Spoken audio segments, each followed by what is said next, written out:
The courtroom smelled of wood smoke and judgment. Temperance Fairbanks stood in the center of Red Pine Crossing's town hall, her hands trembling at her sides. 200 eyes watched her. 200 mouths whispered. The federal marshal cleared his throat. His badge caught the lamplight. "Miss Fairbanks," he said, his voice carrying to the rafters, "according to these documents, you signed marriage contracts with 3 different men within 4 months." The room erupted. Gasps, murmurs, the sound of a reputation dying. Tempe's vision blurred. On the prosecutor's table lay papers she'd never seen before. Signatures that looked like hers but weren't. Dates that made her look like a con artist. A thief of hearts and money. Vernon Blake sat in the front row, a rancher from Montana with kind eyes and weathered hands. He held a contract, $300 paid for a bride who never came. Clifford Yates sat beside him, a Colorado merchant with sharp features and sharper suspicions. $250. Another broken promise. And there in the back corner where shadows gathered, Lavinia Ashcroft smiled. 27 years old. Beautiful. Cruel. Victorious. "I never signed those papers." Tempe's voice cracked. "I swear on my mother's grave."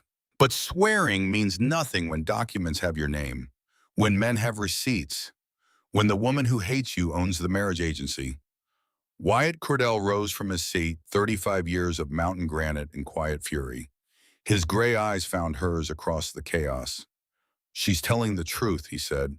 The marshal shook his head. "Mr. Cordell, the evidence suggests otherwise. Your intended bride appears to be a fraud." Lavinia's smile widened. Tempe looked at Wyatt, at Reese beside him, gentle Reese with his warm heart. At Boone, still pale from the knife wound he'd taken defending her. 3 brothers, one choice she hadn't made yet. One choice she might never get to make. Because sometimes the world decides your fate before you can choose your own path. Sometimes lies dress up as truth. Sometimes the people who should protect you are the ones who destroy you. The judge raised his gavel. And Temperance Fairbanks, who had come to Wyoming with nothing but hope, stood about to lose everything. 10 weeks earlier, none of this had happened yet. 10 weeks earlier, Tempe still believed in fresh starts. 10 weeks earlier in Boston, the rain fell cold. Boston, Massachusetts, March 1885. The rain came down in sheets, turning Beacon Hill's cobblestones into rivers. Tempe stood outside her uncle's townhouse with a carpet bag in one hand and her mother's photograph in the other.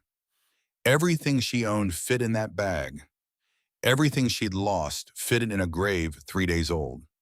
Harold Fairbanks opened his door exactly 3 inches, wide enough to see his niece, narrow enough to send a message. Temperance, not a greeting, an acknowledgement, like noticing a stray dog on the porch. "Uncle Harold," her voice stayed steady, she'd practiced this. "I know you received my letter about Mother. I'm here about the arrangement we discussed." "There is no arrangement." The words hit like fists. "But you said if Mother ever passed, I could stay with you temporarily until I found employment." Harold's mustache twitched. Behind him, Aunt Constance appeared draped in disapproval and expensive fabric. "Temperance," her aunt said, "you must understand our position. We have a reputation to maintain. And you are well." Her eyes traveled down, then up. "Unmarriageable, at your age, with your appearance. 23 years old, 5 feet 6 inches tall, a body that filled spaces instead of floating through them, hands that could work instead of ornament, a face her mother had called lovely, but the world called ordinary at best." "I don't need charity," Tempe said. "Just a few weeks. I can work. I can help in the house." "We have help." Harold started closing the door. "I suggest you apply to the Sisters of Mercy. The convent takes in women with no prospects." The door shut. The lock clicked. Tempe stood in the rain and didn't cry. She'd learned years ago that tears changed nothing. They just made your face red and your eyes puffy and gave people one more reason to dismiss you. She walked. 3 days earlier, her mother had died in a charity hospital bed holding Tempe's hand and apologizing. Apologizing for not being rich, for not being connected, for not leaving her daughter anything but a brass cameo and advice that sounded beautiful but didn't pay rent. "You are worthy of love," her mother had whispered. "Don't ever believe otherwise." But belief doesn't keep you fed. It doesn't keep you sheltered. It doesn't stop landlords from changing locks when you're 3 weeks behind on payments. Tempe had $7.30, one dress that still fit, shoes worn through at the heels, and a newspaper someone had left on a park bench.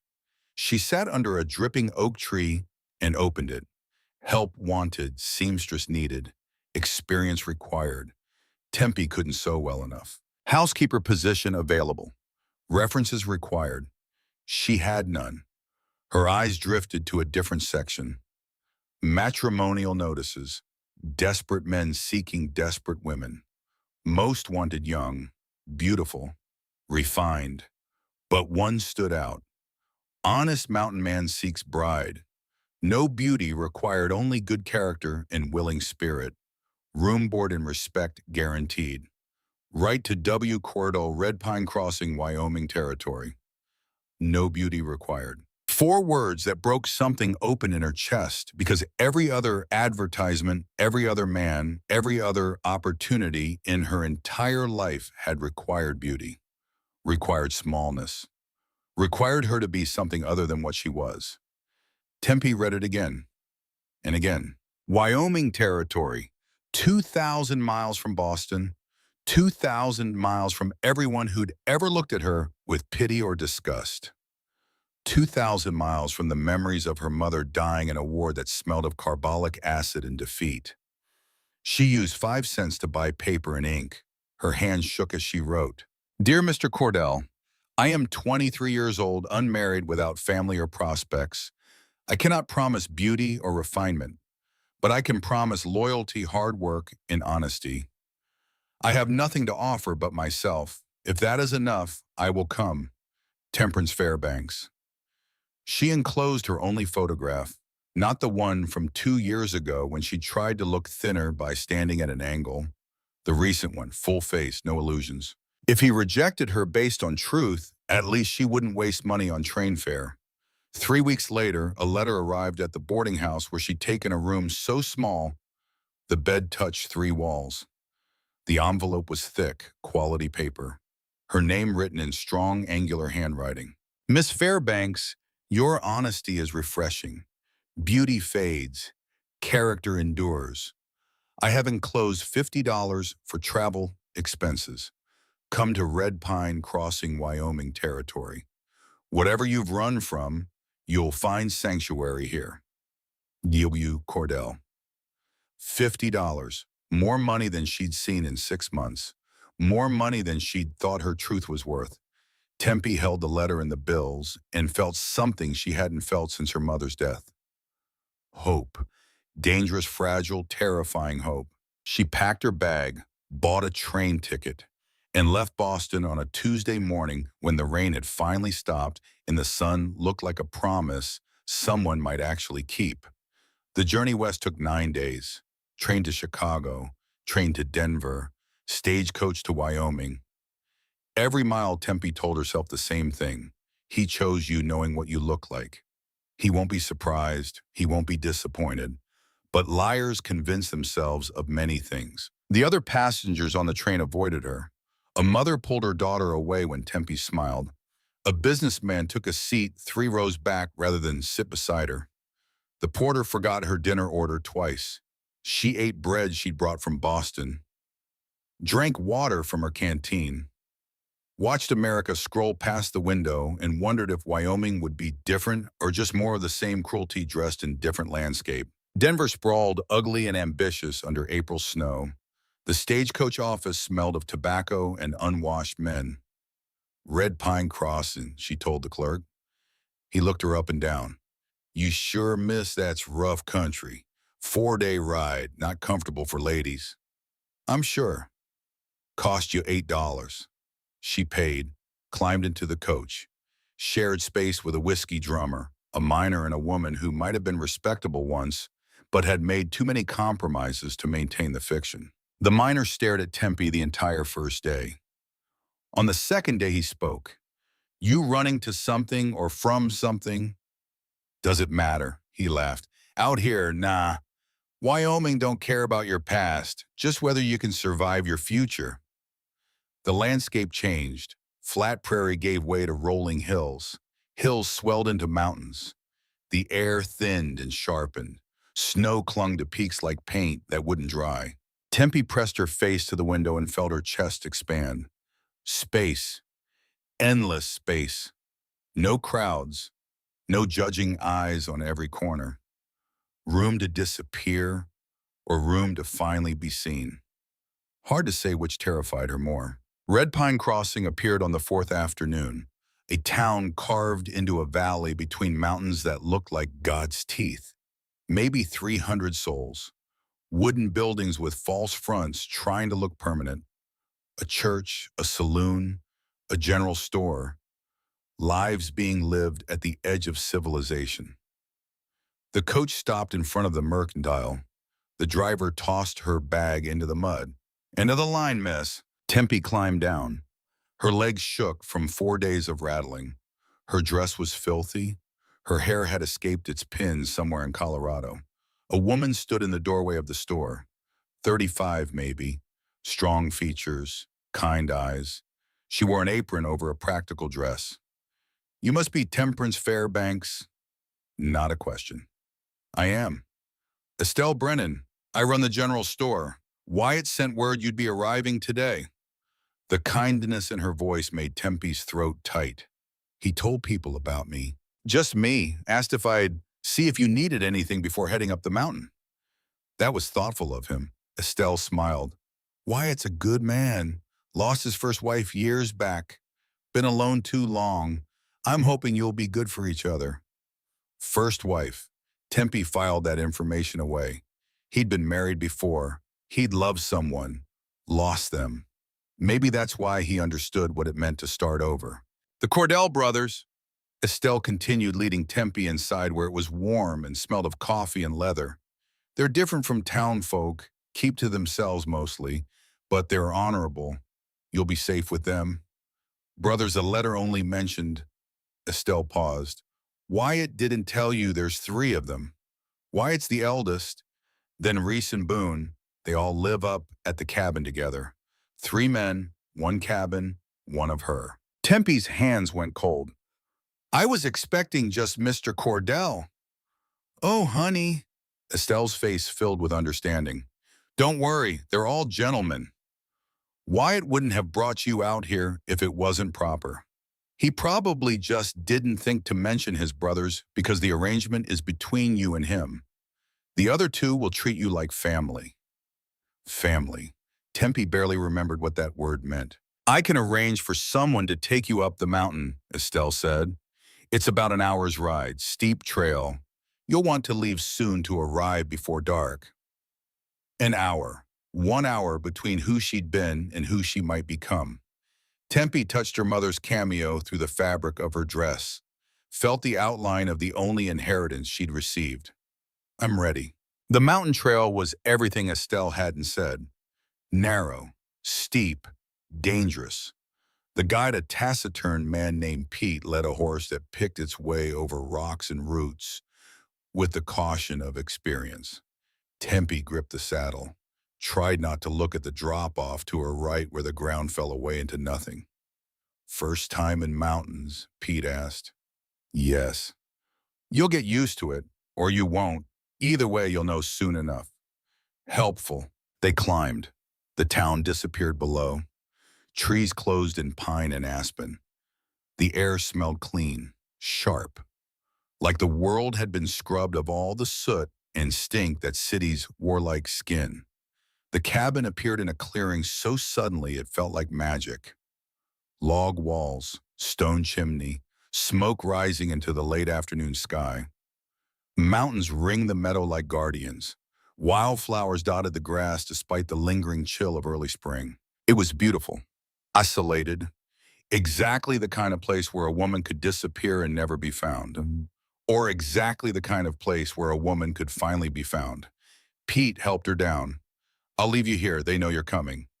He rode away before she could thank him. before she could ask him to stay, before her courage could fail. The cabin door opened. A man stepped out. Tall, easily over 6 feet, broad shoulders that spoke of years swinging an axe, dark hair touched with gray at the temples, a beard trimmed close and eyes the color of winter sky, gray, clear, assessing. He looked at her for a long moment, took in every inch, every pound, every imperfection she had spent 23 years being reminded of.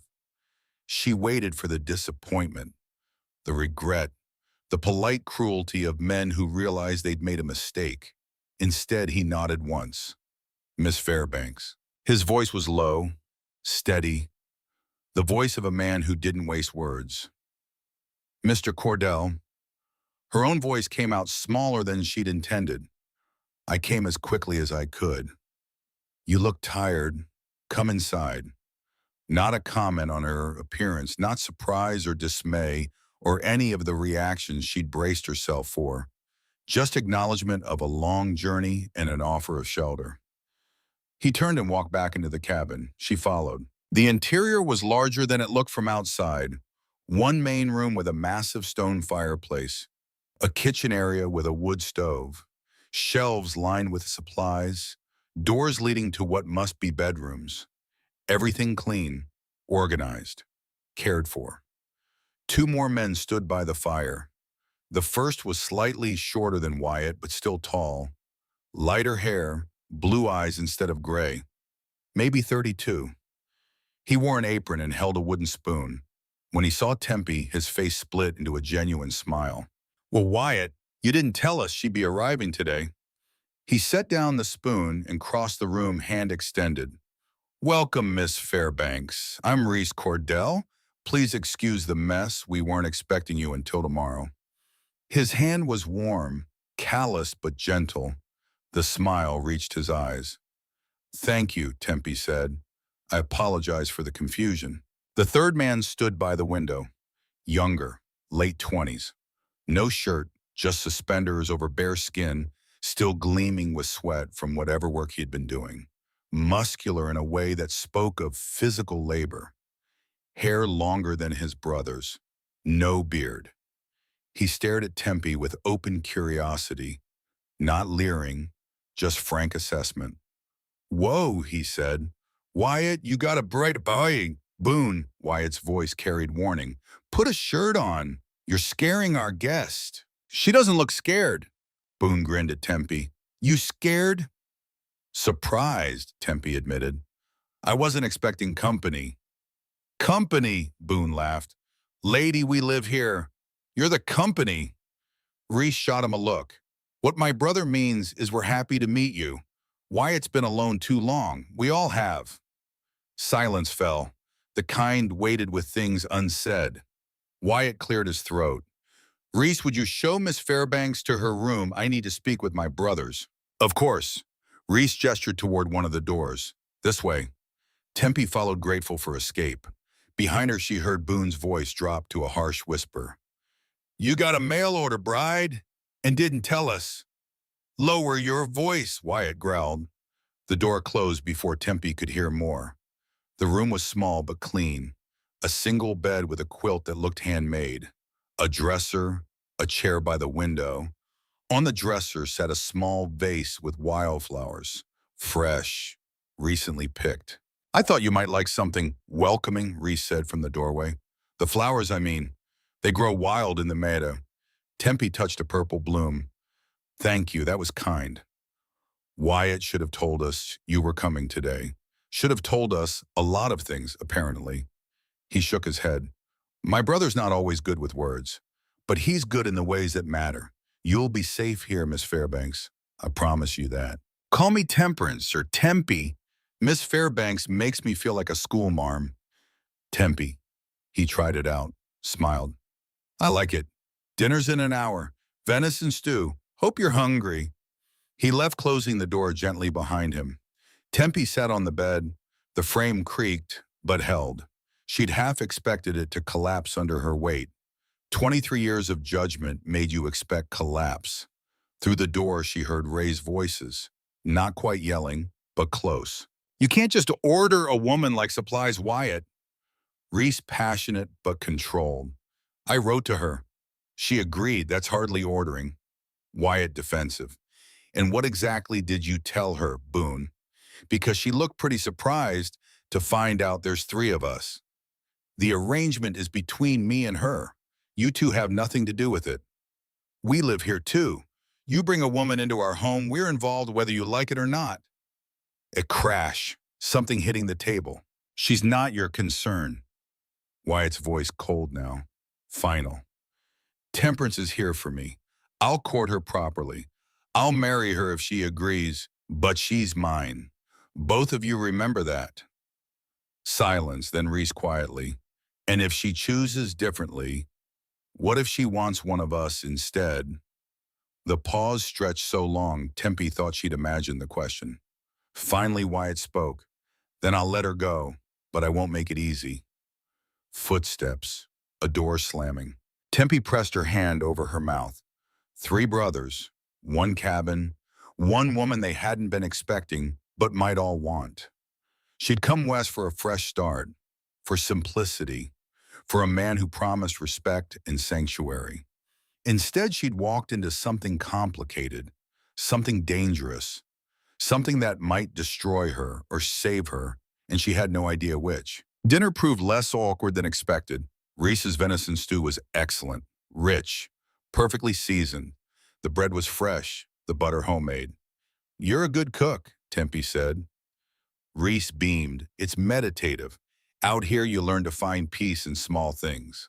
Or you go crazy, Boone added.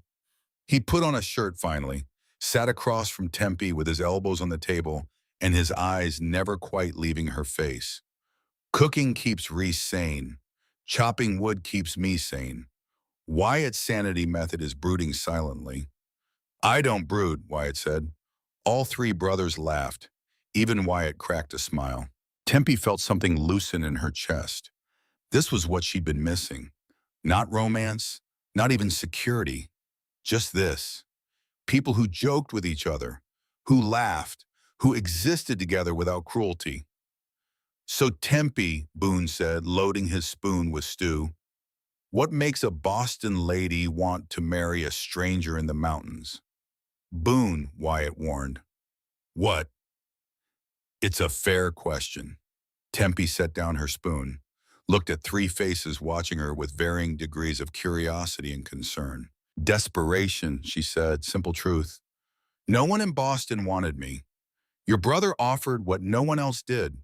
A chance. The silence that followed felt different from earlier, softer, sad. Wyatt's jaw tightened. Then Boston is full of fools. She looked at him. He met her gaze without flinching. You're safe here, Reese added gently. Whatever you left behind, it can't touch you now. Plus, Boone grinned, if anyone messes with you, we've got rifles.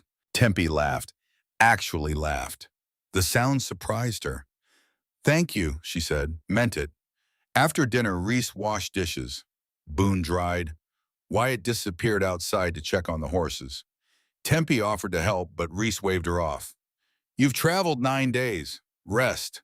Tomorrow's soon enough to start earning your keep. So she sat by the fire and watched two brothers work in comfortable rhythm. They moved around each other with the ease of people who'd shared space for years, anticipating, accommodating, occasionally bickering, but never cruel. Boone caught her watching, winked. She looked away, face heating. Don't mind him, Reese said. Boone flirts with fence posts. I do not. Fence posts lack conversation skills. So do you. I have excellent conversation skills. I'm conversing right now. Tempe smiled despite herself. This felt dangerous. Getting comfortable. Starting to care. She'd learned the hard way that comfort made betrayal hurt more. Wyatt returned smelling of horses and night air. Temperance, we should talk about expectations. Her stomach clenched. Here it came. The conditions, the requirements, the ways she'd need to change or shrink or be different than she was. They sat at the table. His brothers made themselves scarce, though she suspected they were listening from their rooms. I brought you here under false pretenses, Wyatt began. Her heart sank. I should have told you about Reese and Boone, should have explained the living arrangement. That was unfair. It's all right. It's not. He leaned forward, hands clasped on the table. You came expecting one thing, you found another. If you want to leave, I'll pay your fare back to Boston. No hard feelings. Tempe blinked. You'd let me leave. You're not a prisoner, Temperance. You're a guest. If this doesn't suit you, I won't hold you to anything. And if I stay, then I'll court you properly. No rushing, no pressure. You'll have your own room. My brothers will treat you with respect. We'll get to know each other. And if after a few months you decide you want to marry me, we'll marry. If not, I'll help you find somewhere else to go. Somewhere safe. It was the most words she had heard from him at once. They settled over her like a blanket, heavy but warm. Why me? She asked. Why write to a matrimonial service? You're not unpleasant to look at. You have land, stability. You could have any woman in Red Pine Crossing. His face closed. I had a wife once, Rebecca. She died 6 years ago. Childbirth. The baby too. I'm sorry. I thought I'd never marry again. But being alone up here, it changes you. Makes you realize that surviving isn't the same as living. He stood, walked to the window, stared out at mountains going purple in the dusk. I chose you because your letter was honest. You didn't try to sell yourself as something you are not. You didn't make promises you couldn't keep. You just told the truth. He turned back to her. That's rare, valuable. I figured a woman brave enough to be honest about herself might be brave enough for this life. Tempe's throat closed up. No one had ever called her brave. Fat, yes. Unmarriageable, certainly, but never brave. I'll stay, she said, if you'll have me. For how long? Until we both know if this can work. He nodded, held out his hand. She took it. His palm was rough, warm, strong. Welcome home, Temperance. The first week passed in a blur of adjustment. Tempe learned the rhythms of cabin life. Wake at dawn when Wyatt built up the fire. Breakfast of oatmeal or eggs from the chickens Reese kept. Work through the day, each brother to their task, Tempe finding her place among them. Wyatt taught her to shoot, stood behind her, adjusting her stance, his hands on her shoulders, his breath on her neck. Squeeze the trigger. Don't pull. She fired. The rifle kicked into her shoulder. The target, a tin can 50 yards out, jumped. Good, he said, and something in his voice made her want to do it again, to hear that approval, that acknowledgement of her capability. Reese taught her to cook mountain style. Wild game, foraged mushrooms, herbs from his garden. You have to feel the dough, he explained, guiding her hands through kneading. Too much pressure and it's tough. Too little and it won't rise. Like people. You have to find the balance. She looked up at him, found him already looking at her. He stepped back, cleared his throat. You're a quick study. Boone taught her to ride. Led her to the corral where 3 horses watched with wary eyes. This is Smoke, he said, stroking a gray mare's nose. She's gentle, perfect for beginners. He lifted Tempe into the saddle without apparent effort. His hands on her waist sent heat through her whole body. Easy, he murmured. To the horse or to her, she wasn't sure. They rode through the meadow, Boone beside her, ready to catch if she fell. The sun warm on her face, the wind pulling at her hair. You're smiling, Boone observed. I didn't realize. Looks good on you. She glanced at him, found him grinning, completely unrepentant about the flirtation. Your brother said I'm here for him. Yeah, well, Boone shrugged. Wyatt says a lot of things. Doesn't mean the rest of us stopped having eyes. At night, Tempe lay in her small room and listened to the brothers talk. Voices carrying through thin walls. Sometimes they discussed work. Timber to cut, traps to check, supplies to buy. Sometimes they discussed her. She's stronger than she looks, Reese said one night. Strong enough for this life, Wyatt's question. Strong enough for you mean? Boone. I think she could handle any of us. Question is which one she'd choose. She's choosing me. I brought her here. Bringing someone somewhere isn't the same as earning them. Silence. Then footsteps. A door closing. Tempe pressed her face into the pillow. Three brothers. Three different ways of seeing her. Three possibilities spreading out like paths in a forest. She'd come west to escape choice, to find simplicity. One man, one future. Clear and uncomplicated. Instead, she'd found this. Complicated, dangerous, intoxicating. The second week Wyatt took her to town. You'll need supplies, fabric for dresses, personal items, and you should meet people. Let them know you're here. They rode down the mountain together. Tempe on Smoke now confident enough to manage the trail. Wyatt on his big roan gelding, watching to make sure she didn't stumble. Red Pine Crossing looked different in daylight. Still rough, still frontier, but alive. People moved through the street. The blacksmith's hammer rang. Somewhere a dog barked. They stopped at Estelle's store first. Temperance. Estelle embraced her like old friends. Look at you. Mountain air suits you. You've got color in your cheeks. I've been learning to ride and shoot. Good skills to have. Wyatt treating you well? Very well. Estelle smiled. I'm glad. You deserve good treatment. While Estelle helped Tempe select fabric, Wyatt wandered the store, picking up supplies, nodding to other customers. A man of few words but clear standing in the community. The bell above the door chimed. A woman entered. 27 perhaps, beautiful in a way that made Tempe's stomach clench. Delicate features, tiny waist. Dress that cost more than Tempe had earned in a year when she'd worked. The woman's eyes found Wyatt immediately. Her face lit up. Wyatt Cordell, I heard you were in town. Wyatt's expression shuddered. Lavinia. Lavinia, the name hung in the air like smoke. The woman glided closer, ignored Tempe completely, focused on Wyatt with the intensity of a hawk spotting prey. It's been too long. You never come to town anymore. I was beginning to think you'd become a complete hermit. I value my solitude. Still, one would think you'd make exceptions for old friends. Her hand touched his arm, familiar, possessive. Wyatt stepped back. How's your father? Rich as Croesus and twice as demanding. She laughed, musical, practiced, then as if just noticing Tempe. And who is this? Estelle stepped forward. Lavinia Ashcroft, meet Temperance Fairbanks. She's staying with the Cordell brothers. Lavinia's perfectly shaped eyebrows rose.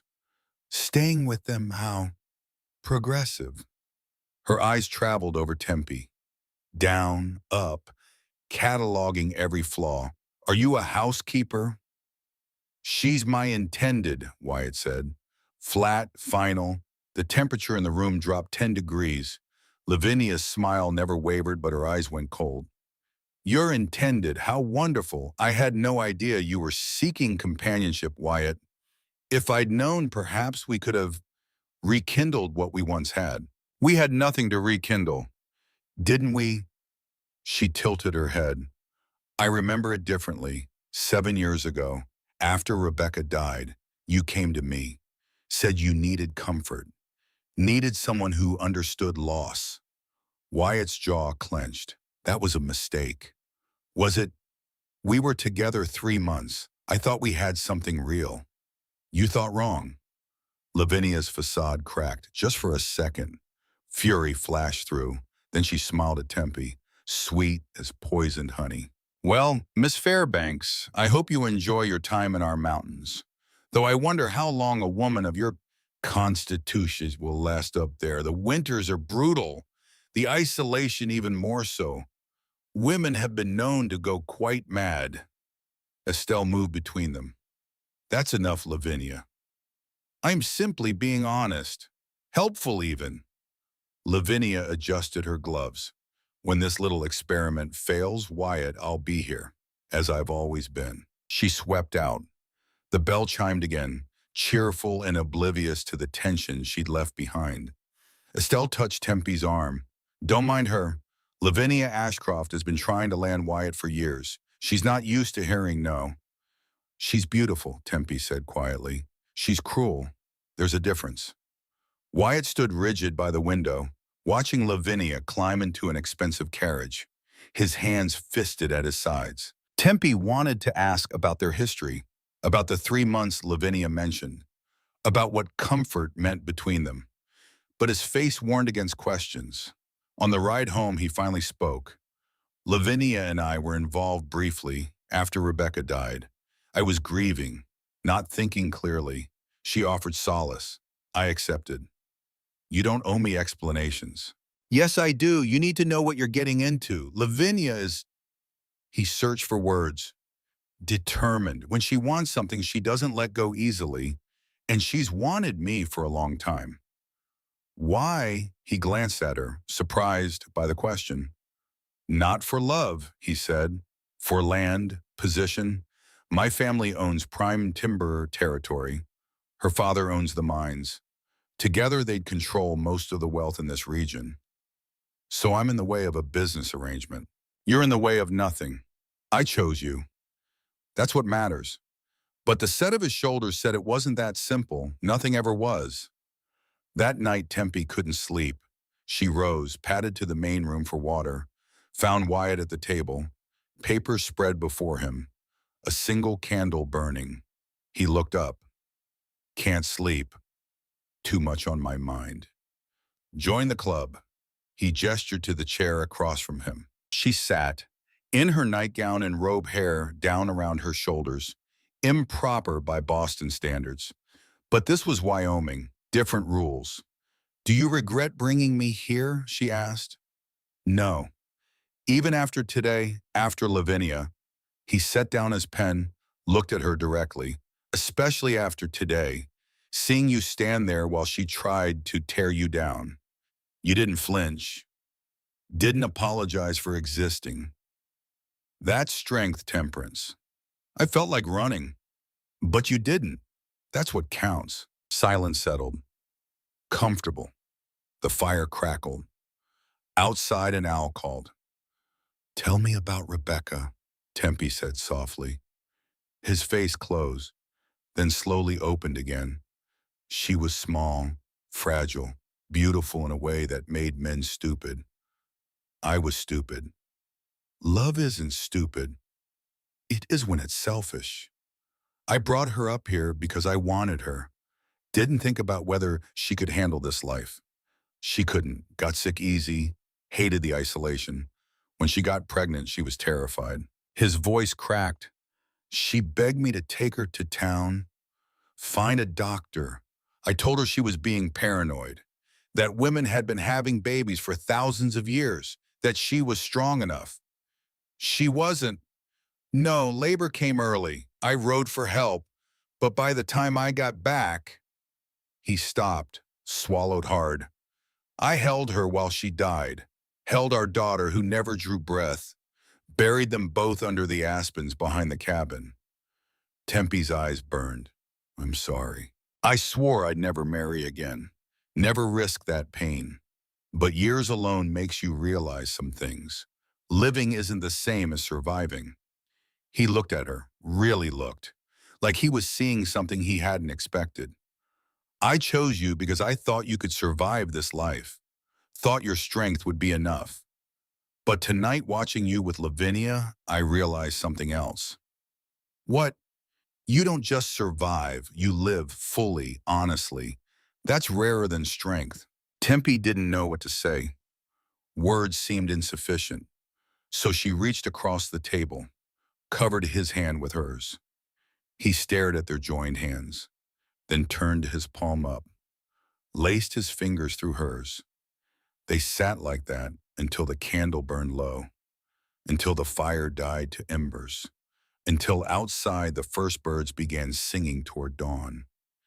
In Temperance Fairbanks, who had come west expecting nothing but a roof and basic respect, felt something dangerous bloom in her chest, something that felt dangerously close to hope. 3 weeks became a month. April turned to May. The mountains shed their snow like old skin, revealing new growth beneath. Wildflowers carpeted the meadow in colors that had no names in Boston. Purple, gold, blue so bright it hurt to look at. Tempe learned the rhythm of mountain mornings. Wyatt rising before dawn, building the fire while frost still clung to the windows. The smell of coffee, the sound of an axe biting wood. Reese humming while he cooked. Boone's laughter echoing from the barn. She learned her place among them.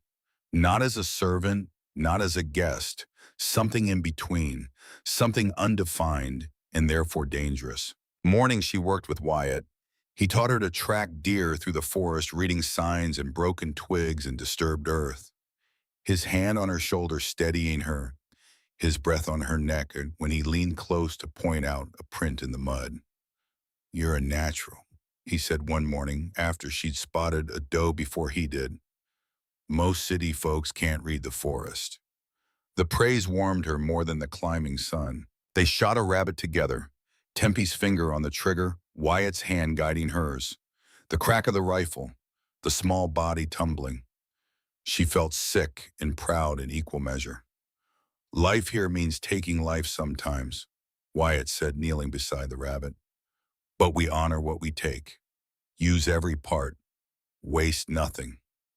They prepared it together, his knife showing her where to cut, blood on her hands.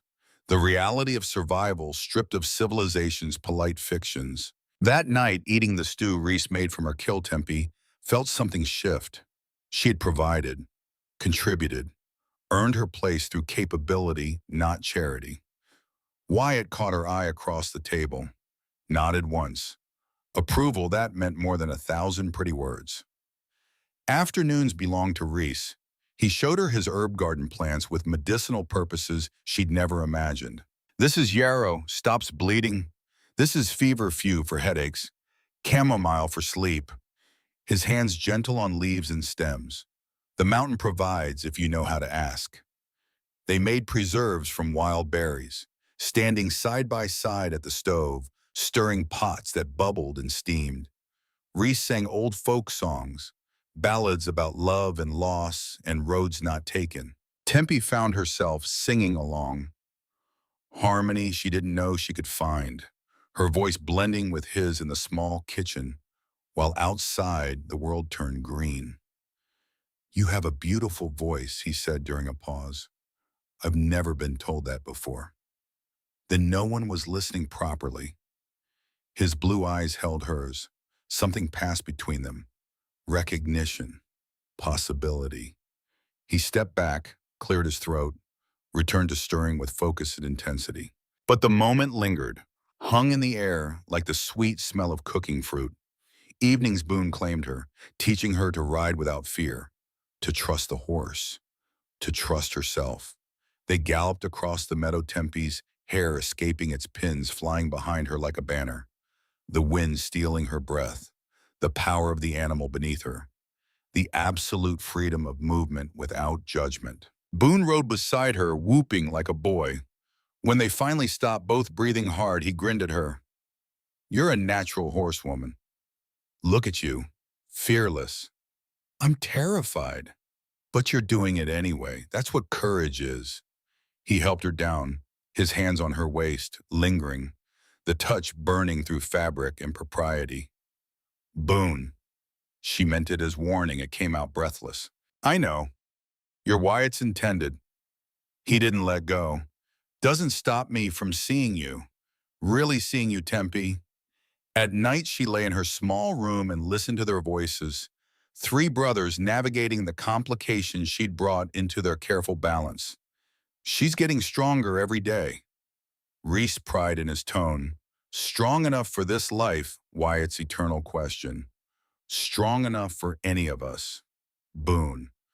"Question is which one she'd choose if given the choice." "She's choosing me. We had an arrangement." "Arrangements change, hearts change, people change." Silence, then Wyatt's footsteps. Heavy, angry, a door closing with controlled violence. Tempe pressed her face into the pillow and tried not to think about the fact that her heart was indeed changing, expanding, making room for complications she'd never intended. The fifth week, on a morning when clouds gathered over the peaks like bad intentions, Wyatt asked her to walk with him. They climbed above the cabin to where aspen trees stood white as bones against the dark pines. A small clearing, two wooden crosses, Rebecca Morgan Cordell, their daughter unnamed, both dead the same day 6 years past. Wyatt knelt before the graves. Tempe stood back, giving him space for grief. I haven't talked about her, about what really happened. His voice was rough. You deserve to know.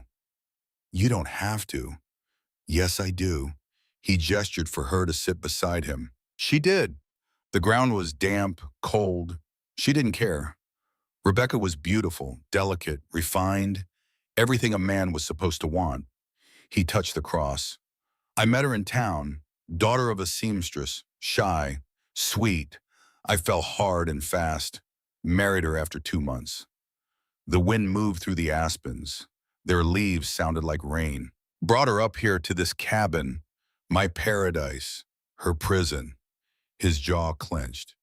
She hated it. The isolation, the cold, the endless work. Got sick constantly. Cried when I left to check traps. I told myself she'd adjust, that love would be enough. It wasn't. She got pregnant. 5th month, she started having pains. Said something felt wrong. Begged me to take her to town, find a doctor. His hands fisted. I told her she was being hysterical, that women had been having babies since the beginning of time, that she was strong enough. Tempe's throat tightened. She knew where this led. Labor started in the 7th month. Too early. I rode for help, but the doctor was 3 towns away. By the time I got back with a midwife, Rebecca was already bleeding. Too much blood. The baby, our daughter, she never breathed. Not once.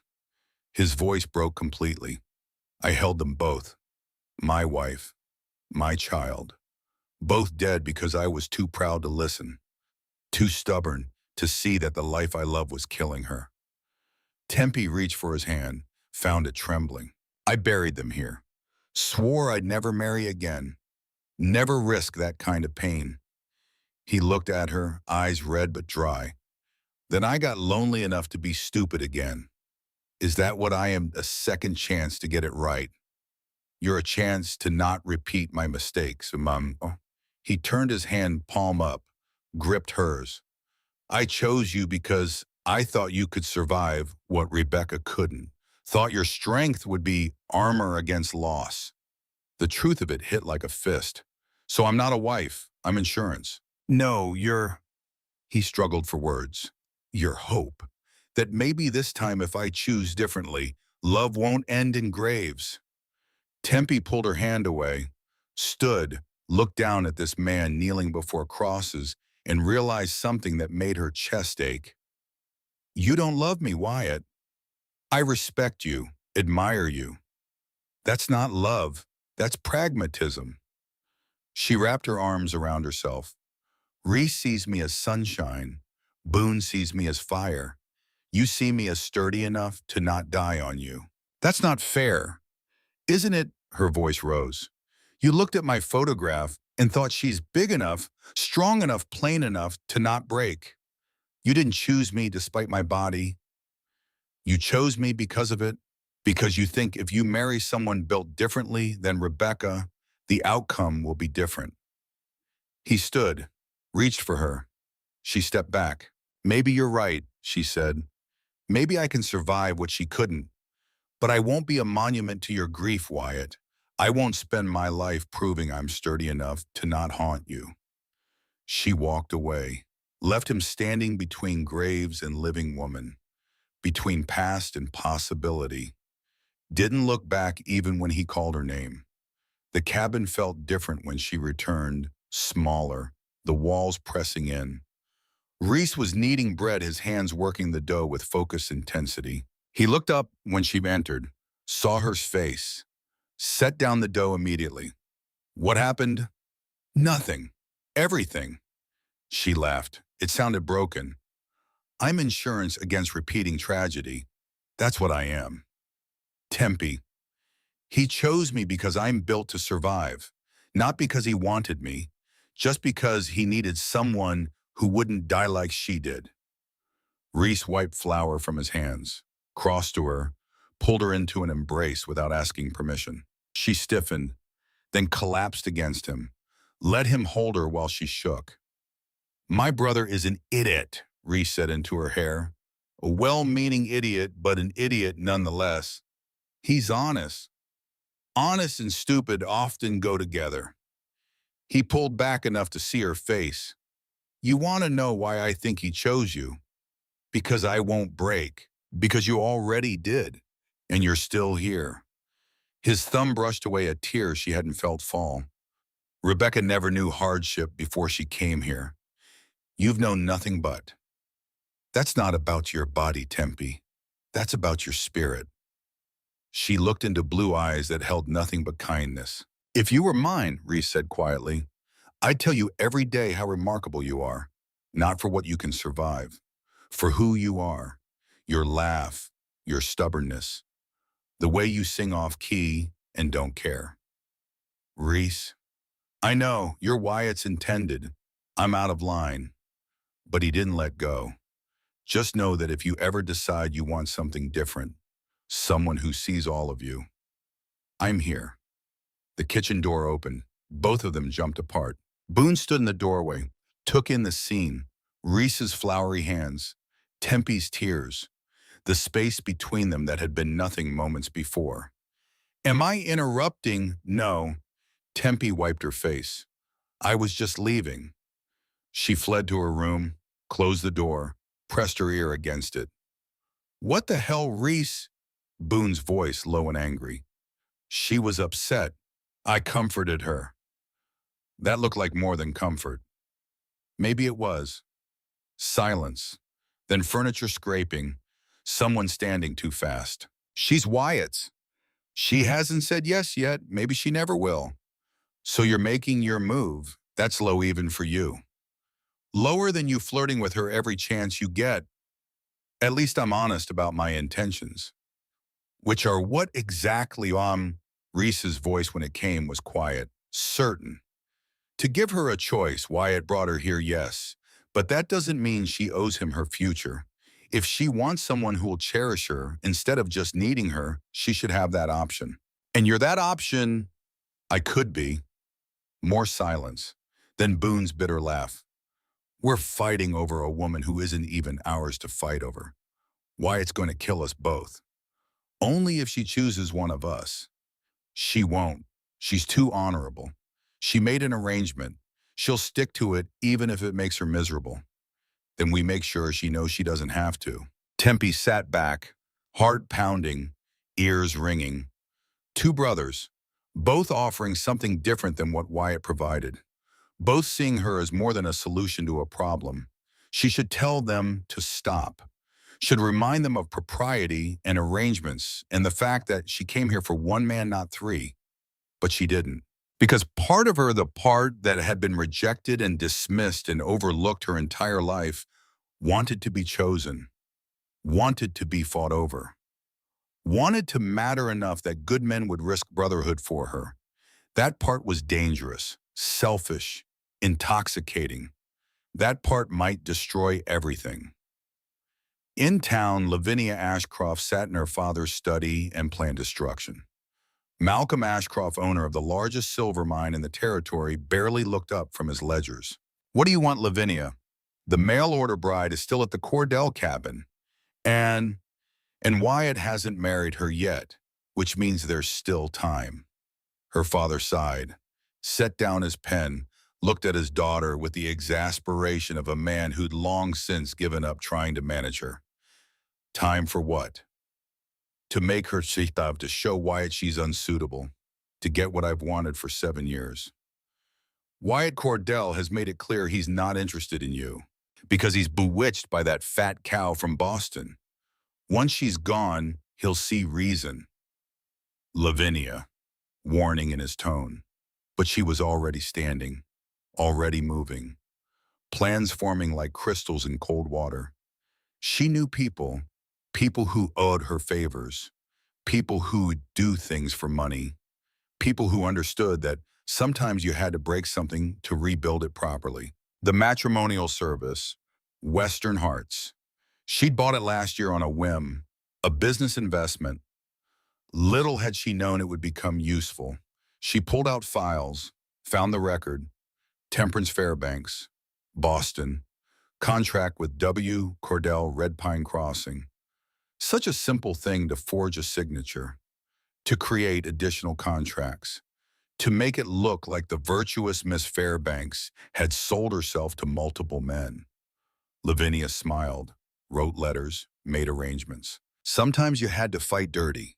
The mountains understood that. Only the strong survived. And Lavinia Ashcroft had been strong her whole life. She'd have Wyatt Cordell, one way or another. A week after the confrontation at the graves, Tempe walked the forest alone. She'd told no one where she was going. Needed space, air, distance from three men whose presence had become suffocating.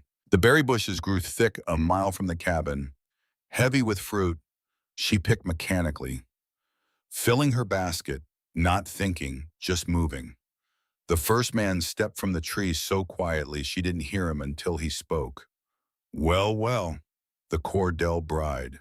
All alone. Tempe spun, three miners, rough men with hard faces and hungry eyes. She recognized none of them. Leave me alone. The second man circled around, cutting off escape. Lavinia Ashcroft sends a message. Go back east. You don't belong here. Fear spiked cold through her veins. I don't know what you're talking about. The third grabbed her arm. Sure you don't it. Pretty convenient you showing up just when Miss Ashcroft's been trying to land Wyatt Cordell for years. Tempe jerked away.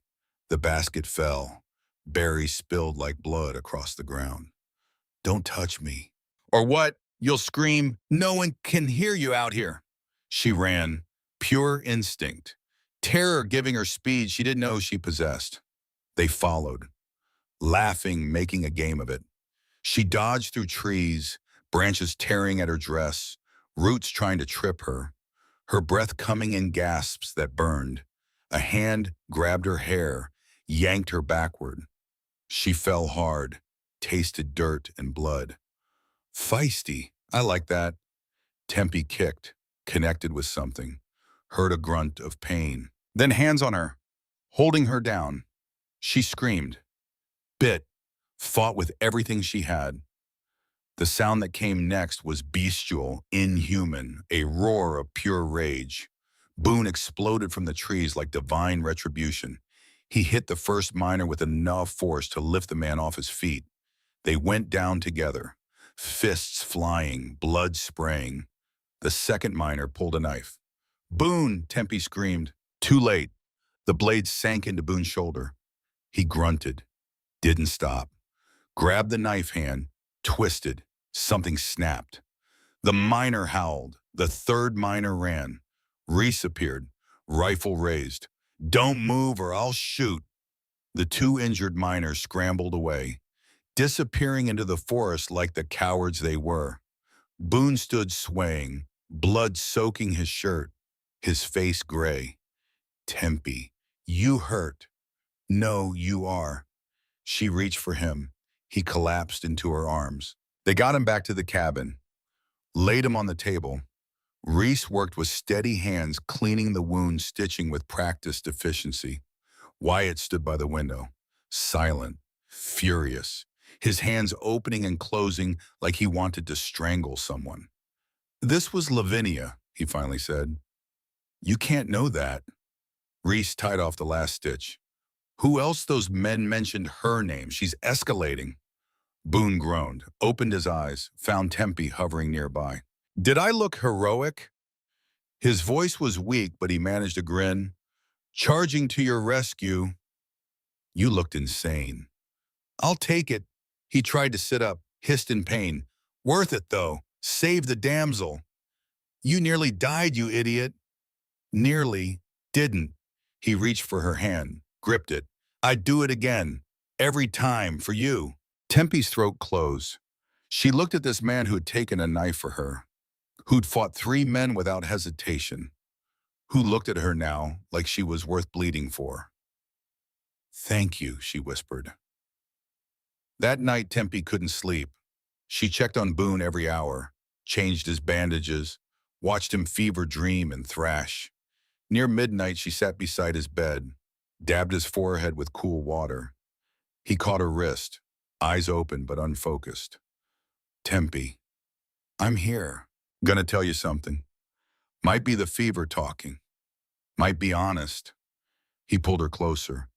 "I'm falling for you. Have been since you showed up with dirt on your face and hope in your eyes." "Boone, I know, Wyatt, arrangements, propriety." He laughed. It hurt him. "Don't care. You deserve to know that someone wants you. Not for what you can survive, just for you." He drifted back into unconsciousness, left her sitting there with his confession hanging in the air like smoke. Tempe stepped onto the porch, needed air, found Reese and Wyatt standing in the darkness talking in low voices. She stayed in shadow, listened. "We can't keep doing this." Reese. "All 3 of us wanting her. It's tearing us apart." "She's mine. I brought her here. Bringing someone somewhere isn't the same as earning them. I'm courting her properly, following the arrangement." "And what if the arrangement is wrong, Shane?" Reese turned to face his brother. "What if she wants something different? Someone different?" Wyatt's silence stretched long. "Then what do you suggest? We give her a real choice, all 3 of us. Speak our piece, let her decide. Whoever she doesn't choose steps back. No resentment, no bitterness. And if she chooses none of us, then we help her leave, give her money, safety, her happiness over ours." More silence. Then Wyatt's voice rough with emotion. "I'm afraid." "Of what?" "That I'll speak my piece and she'll realize I have nothing to offer but guilt and ghosts and a broken man who doesn't know how to love without fear." Reese gripped his brother's shoulder. "Then offer that. Offer honesty. It's all any of us can do." Wyatt nodded. Both men turned toward the cabin. Tempe fled back to her room, heart pounding, mind racing. They were going to make her choose, force a decision she wasn't ready to make, between 3 men who each offered different pieces of what she needed. Wyatt, safety, stability, the promise of protection even if it came wrapped in trauma.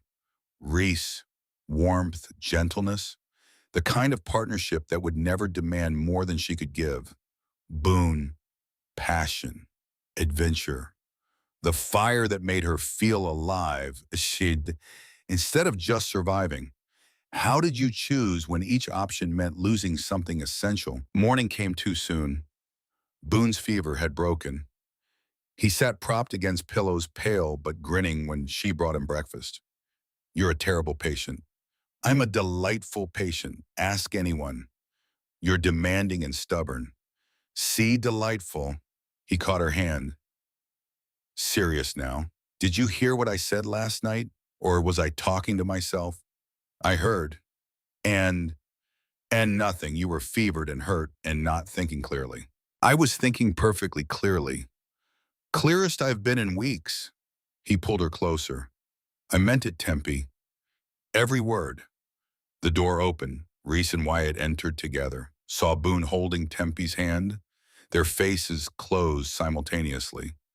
"We need to talk." Wyatt's voice. "All of us."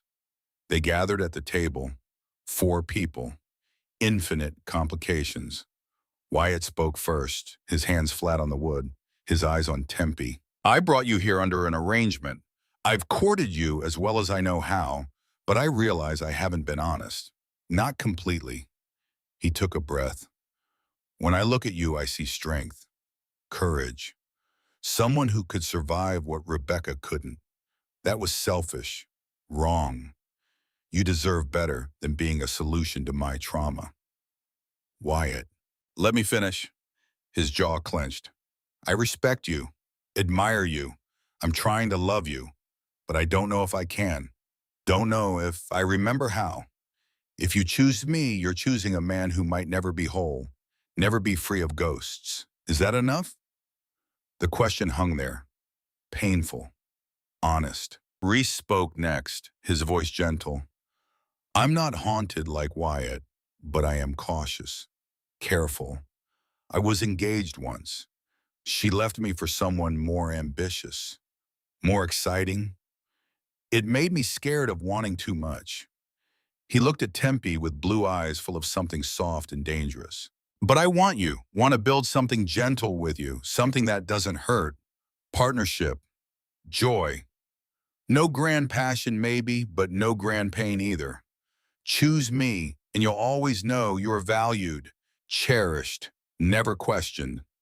Boone went last, still weak from blood loss, but grinning like it was a competition he intended to win. I don't have pretty words like them, but I see you, Tempe. All of you, the strength, the fear, the way you bite your lip when you're thinking, the way you laugh at my stupid jokes. He leaned forward, winced, didn't stop. Choose me and life won't be easy. I'll challenge you, push you, probably drive you crazy, but I'll love you without holding back, without fear. You deserve someone who burns for you, not just someone who needs you or cherishes you. That's me. 3 offers, 3 futures, 3 men watching her with varying degrees of hope and terror. Tempe stood, walked to the window, looked out at mountains that suddenly felt like walls. I can't choose, not right now. This is too much. We understand. Wyatt's voice. Take time, but we need an answer. For all our sakes. How much time? The brothers looked at each other, some silent communication passing between them. Until the full moon, Reese said. 4 days. 4 days to choose her future. To pick which piece of herself to sacrifice. Because choosing one meant losing 2. Meant fracturing this strange family they'd built. And if I choose none of you, then we help you leave, Wyatt said. Give you money, safe passage, your happiness over ours. She turned to face them. 3 men who'd shown her different kinds of kindness, different possibilities. I need air. She walked out, into the meadow, under the sky. Behind her through the open door, she heard Boone's voice. She's going to choose Wyatt. Honor, obligation, all that. Maybe. Reese, maybe not. Doesn't matter. Wyatt, whatever she chooses, we accept it. Brotherhood over everything. Brotherhood over everything, they repeated in unison. Tempe stood in wildflowers and sunshine and felt the weight of 4 days pressing down like mountains. 4 days to decide between safe and warm and alive, between respect and cherishing and burning. 4 days to choose who she'd become and who she'd lose in the becoming. The 4 days before the full moon stretched like years, Tempe walked with each brother, learned them, tried to imagine futures that felt both possible and terrifying. Day 1 belonged to Wyatt. They climbed to Rebecca's grave at dawn, frost still clinging to the aspen leaves like tears that wouldn't fall. I need you to understand something, he said, kneeling before the wooden crosses. I will always love her. Part of me died here with her. The honesty cut clean. No pretense. No pretty lies. But I'm learning to live with ghosts instead of being one. He stood, turned to face Tempe. You did that. Made me remember what living feels like. Is that enough remembering? I don't know. He took her hands, rough palms against hers. But I want to find out. With you. They descended in silence. At the cabin door, he stopped her with a touch to her shoulder. Choose me, and you get a broken man trying to be whole. Choose someone else, and you get my blessing. Either way, you changed me. That's gift enough. Day 2. Reese showed her his garden, the herbs he'd cultivated from seeds carried across mountains, the care he'd poured into making things grow in hostile soil. This is what I'm good at, he said, touching a feverfew plant like a lover. Nurturing, patience, making small things matter. They made bread together, his hands over hers, teaching the rhythm of kneading. The kitchen warm, flour dusting the air like snow. Miriam left because I wasn't ambitious enough, he said softly. Wanted a man who would build empires. I just wanted to build a good life. That's not a small thing, isn't it? He looked at her, blue eyes honest as morning. I can't promise you wealth or adventure, just this. Warmth, partnership, knowing every day that you're valued. Some people never get that much. Is it enough for you? She didn't answer. Couldn't. The question was too big for words. Day 3, Boone took her riding despite Reese's protest that he was still healing. The wound in his shoulder barely closed, blood spotting through fresh bandages. You're going to tear your stitches, Tempe said. Probably. He grinned, reckless, alive. Worth it. They galloped across the meadow, wind stealing breath, hoof beats like heartbeats. The world reduced to speed and sky and the feeling of flying without wings. When they finally stopped, both breathing hard, Boone slid from his horse with a grunt of pain, helped her down, didn't let go. I know what you're thinking, he said. Boone's too wild, too young, too much. Am I wrong? Maybe not, but you know what you're not thinking. He pulled her close, one hand in her hair. That Wyatt's too broken. Reese is too gentle. That maybe what you need isn't safety or warmth. Maybe it's someone who makes you feel alive. He kissed her, hard, desperate, like a drowning man grabbing for air. Tempe kissed him back, let herself feel it, the fire, the wanting, the absolute certainty that this would burn bright and probably burn out.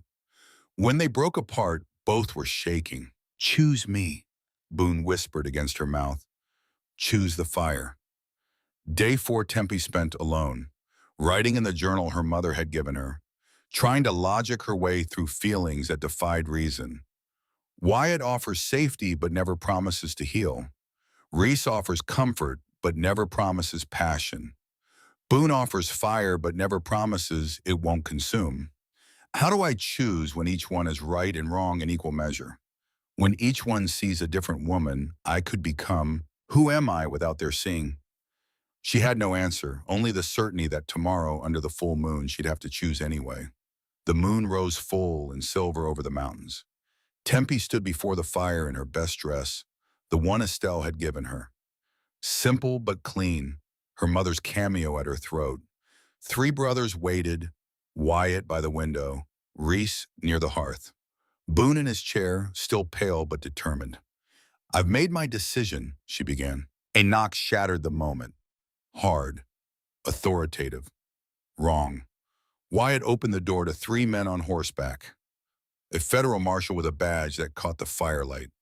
2 strangers in expensive suits. I'm looking for Temperance Fairbanks. The marshal's voice carried the weight of law, of trouble. I'm Temperance. She stepped forward, heart already sinking. The taller stranger dismounted, 40-something, kind eyes, weathered hands. Miss Fairbanks, I'm Vernon Blake from Montana. I paid Western Heart's matrimonial service $300 for you to become my bride. According to my contract, you were supposed to arrive in May. He held out papers, official looking, her signature at the bottom. The second man stepped forward, sharp features, calculating eyes. Clifford Yates, Colorado. I have a contract dated February 1st, $250. You were promised to me by June. More papers, more signatures that looked like hers but couldn't be. Tempe's vision blurred. I never signed those. I only answered one advertisement. Wyatt's. The marshal pulled out a third document. Miss Fairbanks' evidence suggests you entered into contracts with 3 different men within 4 months. That's fraud. She didn't sign anything. Wyatt's voice, cold as winter wind. This is a setup. Do you have proof? Silence. They had none. Vernon Blake looked genuinely uncomfortable. Miss Fairbanks, I don't want to cause trouble, but I've been waiting months. Prepared a home, paid good money. Clifford Yates was less sympathetic. I want what I paid for. Either she comes to Colorado or I'm suing everyone involved. There's a hearing in 3 days, the marshal said. Red Pine Crossing Town Hall. Miss Fairbanks, you'll need to prove these contracts are forgeries or face charges. He handed her a summons. Official, binding, devastating. After they left, silence crashed down like avalanche. Reese examined the documents by lamplight. The signatures are close, very close. But look here, the pressure's wrong. Like someone traced them. Who would do this? Tempe's voice shook. All three brothers spoke simultaneously. Lavinia. You can't prove it, Boone said. She's too smart to leave evidence. Wyatt paced, furious, controlled. We have 3 days. We investigate the agency. Find proof she forged these. And if we can't, Tempe whispered. No one answered. The possibilities hung unspoken. Fraud charges, humiliation, destruction of whatever future she might have chosen. Morning brought new crisis. Reese was changing Boone's bandage when he saw the red streaks, thin lines spreading from the wound like poison veins.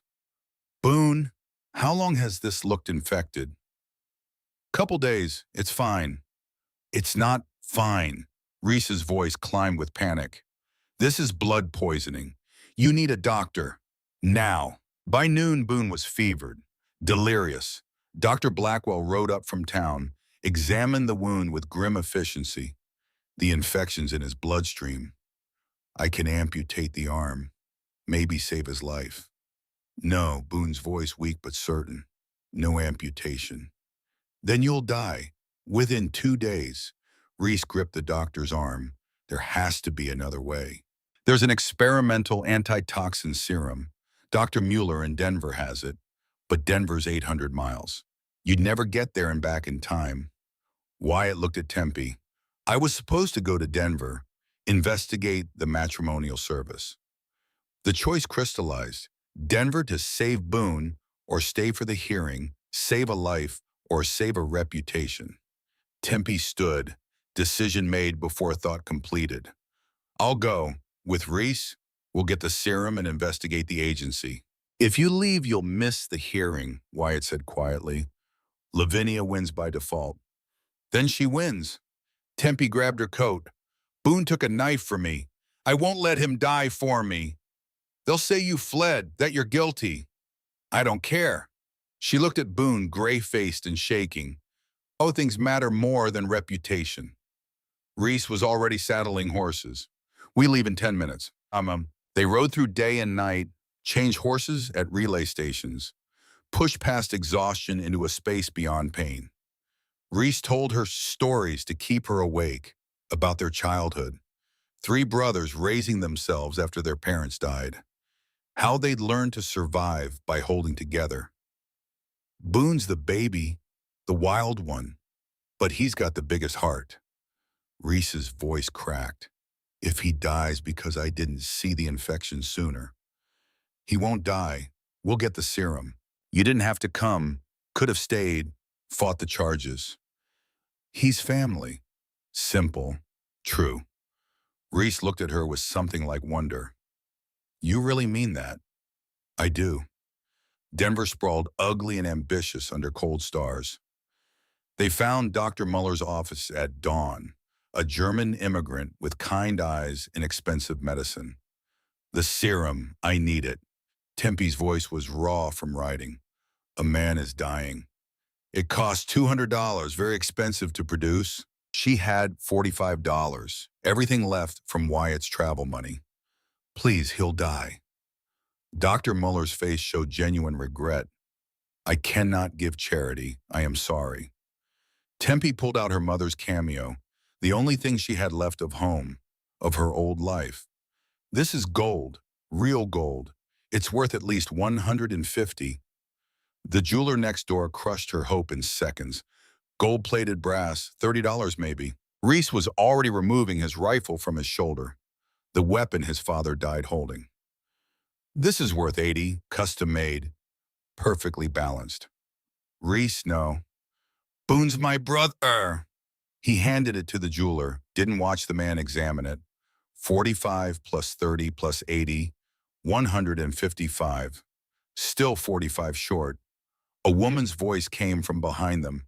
Irish accent. Warm. I'll cover the rest. She was 30. Maybe. Tough looking. Nurse's uniform under her coat. Red hair pulled back severe. Why would you help stranger? Tempe asked. Lost my husband to infection last year. Doctor couldn't save him. If I can save someone else's loved one. She pressed $50 into Tempe's hand. Pay it forward someday. Thank you. Tempe's voice broke. Thank you. What's his name, the man you're saving? Boone Cordell. The woman smiled. Darcy Sullivan. Tell him he owes me a drink when he's healed. While Dr. Muller prepared the serum, they investigated Western Heart's matrimonial service. Found the office abandoned. Papers scattered like accusations. But Reese found treasure in the trash. A letter. Lavinia's handwriting. Enclosed $500. Forge the contracts as discussed. Make sure signatures are close enough to pass initial inspection. I'll handle the rest. L.A. Evidence? Real, damning, beautiful. They rode back with serum and salvation. 36 hours of hell. Tempe vomited from exhaustion. Reese half carried her the last 10 miles. They arrived to find Boone unconscious. Gray, barely breathing. Dr. Blackwell injected the serum with shaking hands. Now we wait. In Red Pine Crossing, the hearing proceeded without her. Wyatt stood alone before a packed courtroom. Lavinia sat front row, smiling, victorious. Where's Mrs. Cordell? The judge asked. Saving my brother's life, 800 miles away. Lavinia's lawyer stood. Expensive suit, shark's eyes. Convenient. The accused flees rather than face charges. She didn't flee. She chose family over reputation. Or she chose to avoid prosecution for fraud. Wyatt's hands fisted. My wife is innocent. Those contracts are forgeries. Prove it. He couldn't. Tempe and Reese had the evidence. We're still riding, still racing against time and death in injustice. The judge raised his gavel. In the absence of the accused and any evidence to the contrary, I have no choice but to rule in favor of the plaintiffs. Miss Fairbanks is hereby ordered to. The doors crashed open. Tempe stood in the entrance, covered in trail dust, swaying with exhaustion, magnificent in her destruction. Your Honor, I'm here, and I have something to say. The courtroom erupted. The judge hammered for silence. Tempe walked forward on legs that barely held her. Every eye tracking her progress, Lavinia's smile faltering. I never signed contracts with Mr. Blake or Mr. Yates. Her voice carried to the rafters. Those documents are forgeries, and I can prove it. Reese entered behind her, handed the judge Lavinia's letter to Millicent Hargrove. The judge read, eyebrows rising. Miss Ashcroft, is this your handwriting? Lavinia went pale. I don't recall.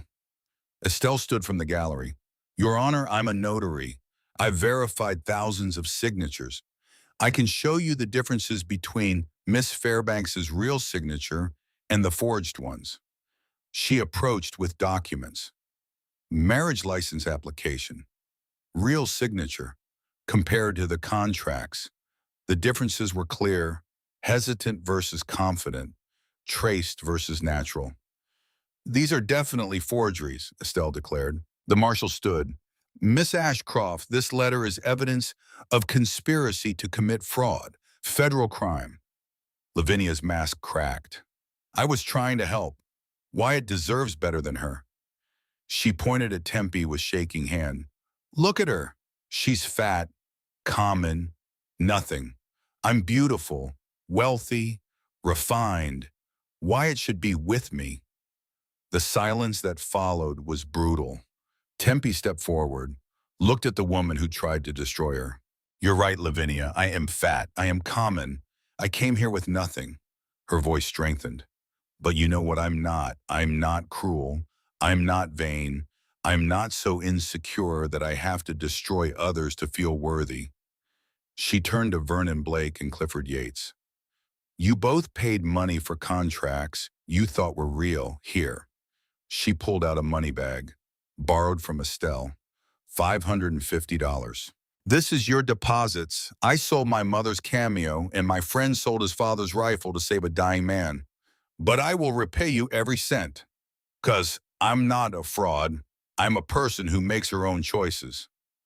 Vernon Blake stood, moved. Miss Fairbanks, keep your money. Any woman who would ride 800 miles to save a stranger's brother. That's worth more than any contract.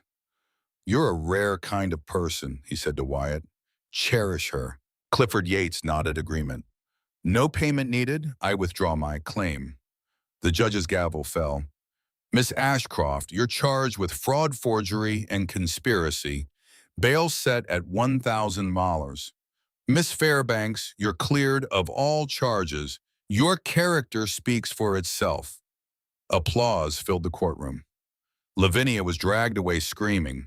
Her father stood, walked out without looking at his daughter, cut her off completely. Outside, Tempe collapsed into Wyatt's arms. He held her like she might disappear. You came back, he whispered. I said I would. You sacrificed everything, your mother's cameo, your reputation, all for us, for family. At the cabin, Boone woke, fiber broken, weak but grinning. Did I miss the party? Tempe sat beside him, took his hand. You're alive. That's all that matters. Heard you gave up your mom's cameo for me. His voice cracked. That's damn Tempe. You took a knife for me. We're even. Darcy Sullivan had ridden up with Reese, checked Boone's wound with professional efficiency. Healing well. You're lucky. Lucky and pretty. Boone winked despite his weakness. You should see me when I'm not dying. I'll pass. But she was smiling. That evening, Tempe asked to speak with all three brothers. On the porch, under stars that didn't judge. I was supposed to choose before all this chaos. I still need to. They stood before her, three men who'd shown her different kinds of love. Reese, she took his hands. You taught me that gentleness is strength. You gave me laughter when I've forgotten joy. You'll make someone incredibly happy. She paused. But that someone isn't me. Because while I love you as family, I don't love you as a wife should. Reese nodded, sad but understanding. I'm grateful for your honesty. Boone, she turned to him, still weak, still grinning. You showed me I'm capable of passion, that I don't have to live timidly. You make me feel beautiful. But I need someone who can also be my anchor when passion fades. You'd burn me out, and I'd hold you back. Boone's jaw clenched. Would have been one hell of a ride, though. It would have. Finally, she faced Wyatt, gray eyes watching, waiting. When I first arrived, I thought you chose me for my body, for what I could survive. Maybe that was part of it. But over these months, I've seen more. She stepped closer. You're careful because you've been hurt. You're protective because you've lost people. You're slow to love because you loved so deeply before. But you do love. I see it in the coffee you leave me, the way you taught me to shoot, the way you stood in that courtroom believing in me. You make me feel safe, not just physically, but emotionally. Like I can be weak sometimes and you'll hold the fort. That's the partnership I want. That's the love I choose. Her voice softened. I choose you, Wyatt Cordell, if you'll still have me. Wyatt's face transformed. Something long frozen cracking open. Temperance, I lied when I said I didn't love you yet. He took her hands. I've loved you since you shot that rabbit and whooped like a child. Since you sang off-key making bread. Since you stood in that courtroom and defended yourself with more dignity than I've ever seen. He knelt, pulled out a simple silver ring. I love you, not for what you can survive, for who you are. Brave, loyal, fierce, kind.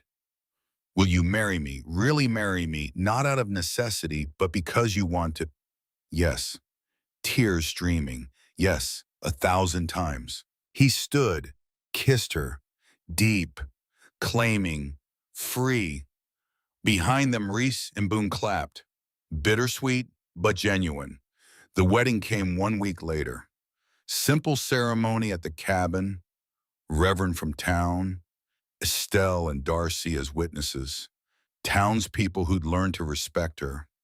Tempe wore cream-colored fabric Estelle had sewn into a dress that actually fit. Her mother's cameo, gone, but her mother's memory present. Wyatt's vows were simple. I promise to see you, cherish you, protect you, not as a fragile thing, but as a partner. Your strength is yours. I'm just grateful you share it with me. Tempe's answer came from her soul. I promise to trust you, challenge you, stand beside you through every storm. You gave me a home when I had none. Now I'll make you a home in my heart. The kiss sealed promises that mattered more than documents ever could. At the reception, Reese played harmonica. Nora Whitley, a widow with 2 children, asked him to dance. He accepted. New beginning and kind eyes. Boone sat with Darcy, flirting despite bandages. So you staying in Red Pine? Considering it, town needs a good nurse. Needs other things too, like a wild mountain man to keep you entertained. I don't do wild. You'd have to settle down. For you, I might just try. 2 years passed like water over stones, smoothing rough edges, wearing new paths. Summer 1887 brought all 3 Cordell families to the meadow, a gathering of futures that shouldn't have worked but did. Wyatt and Tempe's daughter Hope toddled through wildflowers, 18 months old, chubby, happy, loved beyond measure. Tempe was pregnant again. A son, Dr. Blackwell predicted. She ran the trading post with Wyatt as equal partners. First woman on Red Piney's town council, voice for those without voices. Reese and Nora had married quietly. He'd adopted her children. Ben and Lucy called him Pa now. Nora was pregnant with their first biological child. They'd built a cabin a quarter-mile away, close enough for family, far enough for privacy. Boone and Darcy had wed 6 months prior, opened a clinic together, Darcy the head nurse, Boone her surprisingly capable assistant. She was pregnant, unexpected, delightful. 3 cabins in a meadow. 3 families built from broken pieces. 3 different kinds of love that worked. Tempe held hope, watched Wyatt carve wooden toys, Reese play music, Boone wrestle with Ben, all the men she'd almost chosen, all the futures she'd almost lived. Estelle visited, brought supplies and gossip. Look what you built, Temperance. I came here as nobody's choice. Now I'm everybody's choice, especially my own. Wyatt wrapped arms around her from behind, rested his chin on her head. Best decision I ever made was writing that advertisement. Best decision I ever made was answering it. Even after everything, the fake contracts, the trial almost losing Boone, especially after that, those trials proved what we could survive together. She looked at 3 cabins, 3 families. The mountain that had tested and accepted her. This mountain doesn't judge, it tests. And we passed. Wyatt kissed her temple. Together, always together. The sun set over peaks that had witnessed everything. Love and loss, choice and sacrifice. The building of lives from nothing but hope and determination. Laughter echoed across the meadow. Children played, adults rested. The smell of cooking meat drifted from 3 different fires. Temperance Fairbanks Cordell stood in the center of it all and knew something fundamental. She hadn't come west to find a man. She'd come to find herself. The man was just the bonus. The family was the miracle. And the life they'd built together against every odd through every trial was the testament to what happened when people chose love over fear. When they chose each other not because they had to, but because they wanted to. When they chose to survive and to thrive and to build something beautiful from the broken pieces the world had given them. The mountains watched, patient, eternal, knowing what the people in the meadow were only beginning to understand. That home isn't a place, it's the people who choose to stay.